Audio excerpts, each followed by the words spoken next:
Well, here we are. Clippers, you're down 3-1 in this series. Is it over for you guys? I would say most likely. I don't see how you guys are going to come back from a 3-1 deficit. The only possible way it could happen is if Kawhi Leonard comes back. But I'm going to be honest, I don't see Kawhi coming back. I believe from the moment he got injured, I assumed he was out for the rest of the playoffs because we heard it was an ACL injury, and I don't think they're going to want to risk that. So I don't think he's coming back. The only way they have any chance of pulling off this comeback is if Kawhi Leonard walks through that locker room, suited up, ready to play for Game 5. But I don't see that happening. So I think this is the end for the Clippers. I'm not going to lie. This was a very interesting story. Watching these Clippers go through these postseason was very, very exciting to see, to see a team come back from multiple 0-2 deficits and finding ways to win that series. It was such an interesting thing. However, once you lost Kawhi, any chance of actually getting to the finals was pretty much done. Like I said, this Clippers team is going to continue to claw and fight, but at the end of the day, without Kawhi Leonard, you don't have that guy that's going to give you that 30 points a game. He's not there for you. Tonight, he could have been very, very useful because Kawhi would have found a way to get his shot. He would have found a way to get his shot or get to the basket. Kawhi would have figured something out because, the way he's been playing in this postseason, if he was there tonight, you can argue that, man, in fact, you can argue if Kawhi was playing, the Clippers would be up in the series right now because the Clippers could have very well taken Game 2. Which means it could have been a 2-2 series or potentially they could have been up 3-1 with Kawhi. Kawhi is such a difference maker for this Clippers team that the fact that he's not here is making it difficult. It's been impressive to see how they were able to close out the Jazz series without Kawhi. But the Phoenix Suns they're a different breed, man. They're a different breed with CP3 there. And consider the fact that they won those first 2 games without Chris Paul, it just showed me that at that point they were not going to be able to pull it off. Game 3 was amazing. They beat these guys. They beat them. They beat them down. And everyone was looking at it and thinking, well, here we go. Even myself, I looked at the situation and I said, they could potentially tie the series. However, despite that win, I still had confidence in the Suns being able to win this series. I thought they were going to win the series after watching that Game 3 performance by the Clippers. And again, seeing how they pulled off Game 4, I'm still confident the Suns will find a way to win this series. Now, I think the Clippers can get one more game. I think they can push this to 6, potentially. But I don't see the Suns blowing a 3-1 lead. That would be an epic choking performance by the Suns. And that would be the biggest failure on CP3's legacy. To blow this lead? No. He can't blow this 3-1 lead. So I think the Clippers are done here, and I think the Suns are going to get it done and advance to the NBA Finals. Honestly, I don't see what else the Clippers could do. Tonight was a rough night for not only the Clippers, but for the Suns. The Clippers came out with terrible energy, and they played horrible in the first half. 36 points. 36 points. They were 4 of 22 from 3 in the first half. They were down 15 going into halftime. The Suns had a lead as big as 16. Yet they come back in that third quarter and they go on a run and they just start playing better defense. They stop shooting so many threes. They attack the basket. They climb back into this game and they get into the fourth quarter. They're battling it out with the Suns in the fourth quarter and they get the lead down to 1. And at that point, if you're a Suns fan, you have to be very scared. But I'm watching, I'm seeing it, and I'm thinking to myself, if the Clippers take the lead, I don't think they're going to give it back. It feels like it's that type of game.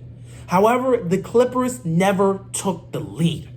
They had ample opportunities to take the lead. Several times where the Suns would go on their offensive possession, and they'd either get stopped by great defense from the Clippers, they'd turn the ball over by being callous, or they would throw up a shot that either goes in and out or is just short somehow. the Clippers would rebound the ball and they would have an opportunity to go score and take the lead, and they were never able to take the lead. That hurt. They couldn't even tie the game. There were several times where they're at the free throw line and they could tie the game, and guys are just missing free throws. Zubac is missing free throws. Paul George is missing a free throw. It's like you have the opportunity. It's right there for the Clippers. It's right there on the plate. Yet nobody could capitalize. Nobody could capitalize for the Clippers. And the Suns, they're seeing this, and they took that opportunity and they went with it and they said, we're not gonna blow this lead. And they didn't. And because of that, the Clippers find themselves in this situation. If you want to make it to your first ever NBA Finals, you have to win 3 straight games. And what makes this worse is 2 of the next 3 games are in Phoenix. CP3 is going to be there. Devin Booker's going to be there. DeAndre Ayton's going to be there. Cameron Payne's going to be there. All these guys are going to be there, and they're going to play. And you're going to have to beat them in their house twice in order to advance to the NBA Finals. I don't see how they do that without Kawhi Leonard. Now, if Kawhi comes back and he's effective and he's playing well, then maybe they have a shot to do this. Because it feels like had they had Kawhi in this series, especially early on, with those first 2 games, had they had Kawhi, they'd probably be up 3-1 right now. You could argue that. Because Kawhi is that good. And the way he was playing in the postseason, he was having arguably the best postseason run out of everybody. Again, before he went down, he was leading the postseason in scoring. He was averaging 30 points on the highest true shooting percentage in NBA history. That's what this guy was doing. I think it was like 69%. It was insane. His efficiency was insane. He was playing at such a high level.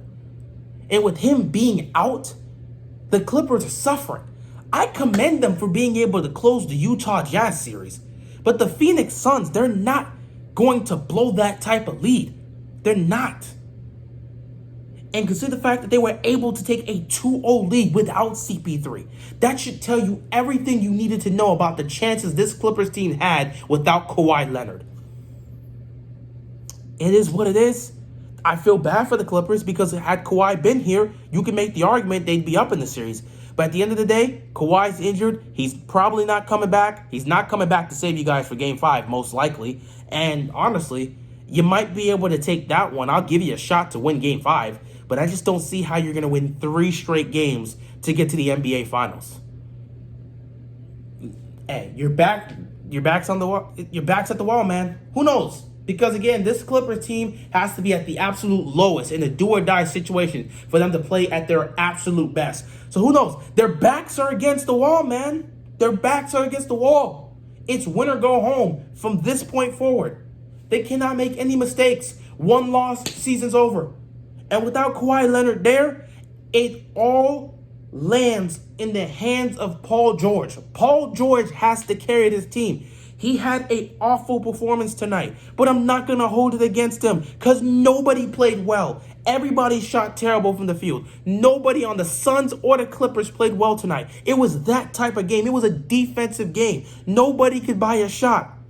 So I'm not going to hold Paul George accountable for his bad performance. I will hold him accountable for missing those free throws, but at the same time, it's like it is what it is, man. Yes, he has to make those free throws, and of course, I'm still going to hold him accountable for that. But I'm not going to sit there and say, man, Paul George is the reason they lost this game. Nobody could buy a shot. So I'm not going to look at Paul George and be like, well, he couldn't do anything. Yes, I still know. I still hold him to that criteria of a superstar having to show up in key moments, and he didn't tonight. I get it. But I feel like, considering the fact nobody really showed up that much down the stretch, it really just became a free throw type of game in order to seal it. I just don't really feel like I can hold Paul George that accountable. Because again, Devin Booker did not play that well down the stretch. Neither did CP3. Yes, they got it done, and yes, Devin Booker hit a very clutch shot to help extend the lead to 5. But at the same time, nobody played well. Plus, Devin Booker fouled out, so who knows how he would have played. Maybe he would have closed the game. But even he was struggling. He was missing plenty of shots, and he was getting frustrated because the defense Patrick Beverley was putting on him was extraordinary.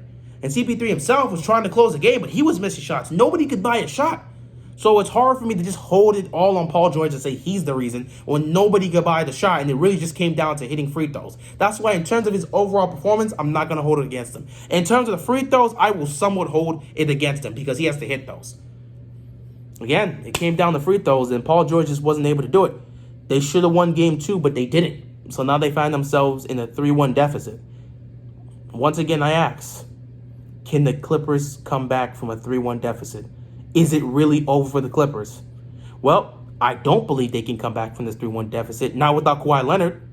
And I do believe it's most likely over for them. So it's been real, Clippers. We'll see what happens. It's not over until it's over. Fight. I still think you guys can win game 5, but I think game 6 will be the end for you guys, and it'll be all over, and the Suns will advance to the NBA Finals the way I predicted it to be.